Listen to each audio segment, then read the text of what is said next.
Un peu plus d'un mois après son installation, la commission chargée de réfléchir sur les propositions de réforme politique et institutionnelle a remis ses conclusions au président Patrice Talon mardi au palais de la présidence au cours d'une cérémonie en présence des membres du gouvernement et de plusieurs diplomates étrangers. Désormais, la balle est dans mon camp. Je la jouerai avec détermination, avec foi.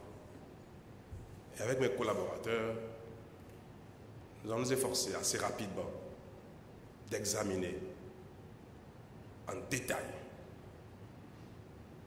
le contenu de ce rapport pour sortir le projet de révision de notre Constitution, ce que nous allons soumettre au Parlement dans les meilleurs délais, afin que le peuple béninois soit saisi comme souverain avant l'année prochaine. Sur la Cour suprême, le Conseil supérieur de la magistrature et surtout la volonté du président Talon de réduire le mandat présidentiel à 5 ans, les 35 membres de la commission n'ont pu s'accorder. Alors, la commission s'en remet au chef de l'État. Instaurer le mandat unique peut contribuer à le libérer dès son élection et à mobiliser un chef d'État dès le début de son mandat jusqu'à la fin à se consacrer exclusivement à l'intérêt général. Un chef d'État qui n'attend plus rien, qui n'a plus aucun suffrage à solliciter peut devenir un problème pour l'État.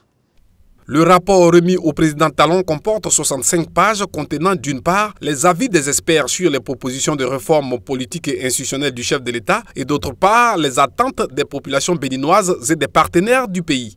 Et on espère que la réforme soit réforme sur les choses nécessaires pour améliorer la justice, qui va dire aussi amélioration de la vie du peuple, de la population. Oui, alors c'est une bonne initiative qu'on espère, on prie qu'on continue à achever ce travail. Un rapport qui est assez grand, je l'ai vu. Le bébé est très bon. Maintenant, comment il va se développer, ça on verra. Mais j'ai bien entendu qu'il y avait, l'unanimité de tous les membres derrière le rapport de la commission. Et puis le président, dans son discours, il a accepté effectivement de travailler sur base de ces rapports. On va continuer maintenant le processus. D'abord, quel projet va sortir pour remettre à l'Assemblée nationale. Et donc voilà, c'est un été qui n'y aura pas beaucoup de congés. Je pense qu'on va beaucoup travailler. Il faut signaler qu'avant l'avènement du gouvernement de la rupture, 2 rapports techniques d'experts avaient été déjà faits sur les questions de réforme institutionnelle sans succès. Si les réformes prônées par le régime Talon deviennent effectives, elles permettront de changer sur la base d'un large consensus une constitution vieille de plus de 25 ans.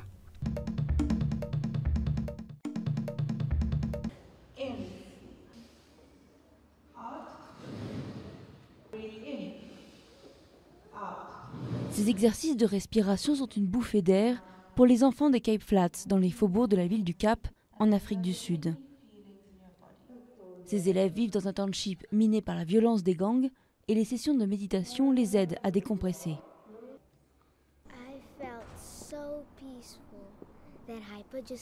Je me sens hyper apaisée. J'évacue la tension qui est en moi. C'est comme si j'étais en dehors de mon corps, comme si j'étais au paradis, à l'abri des dangers de ma rue. Je me sens très apaisée.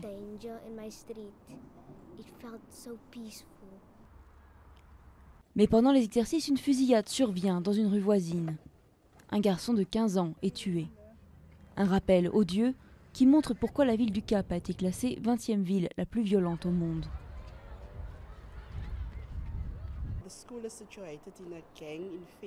L'école est située dans un quartier où les gangs pullulent et nos enfants grandissent avec ça.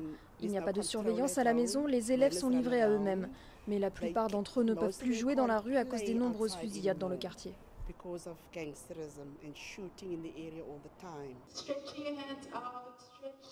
Pour aider ces enfants à tenir bon, le mouvement I Meditate Africa donne des cours de yoga et de méditation dans plus de 60 écoles de la région.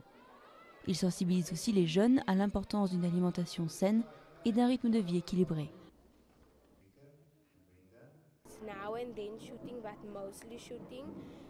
Il y a des fusillades de temps en temps et mes parents doivent me garder en sécurité. J'aimerais partir d'ici mais mes parents n'ont pas assez d'argent. Alors je vais dans cette école qui est très bien.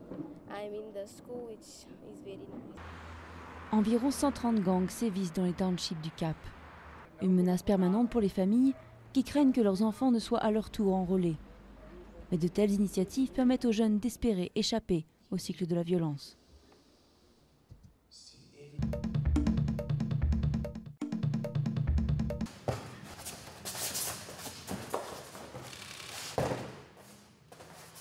Des dizaines de fois de suite, le Nigérien Ahmed Gouma, sélectionné pour les Jeux olympiques dans le cadre du quota africain, soulève son adversaire et le fait basculer au-dessus de son épaule. Malgré des chances minimes, il rêve d'une médaille en moins de 113 kilos à Rio. On vise une médaille. Ça fait 40 ans, les gens ont entendu. On a trop entendu. Cette fois-ci, on va essayer de se donner à fond pour voir ce que ça va donner et prier en même temps que Dieu fasse le meilleur, que la chance soit avec nous. Les conditions d'entraînement, c'est vrai que ce n'est pas les mêmes. L'Europe, ce n'est pas les mêmes entraînements que l'Afrique. L'Asie, ce n'est pas les mêmes entraînements que l'Afrique. Mais quand même, espérance d'une médaille, et on tient ça, on a ça dans le cerveau.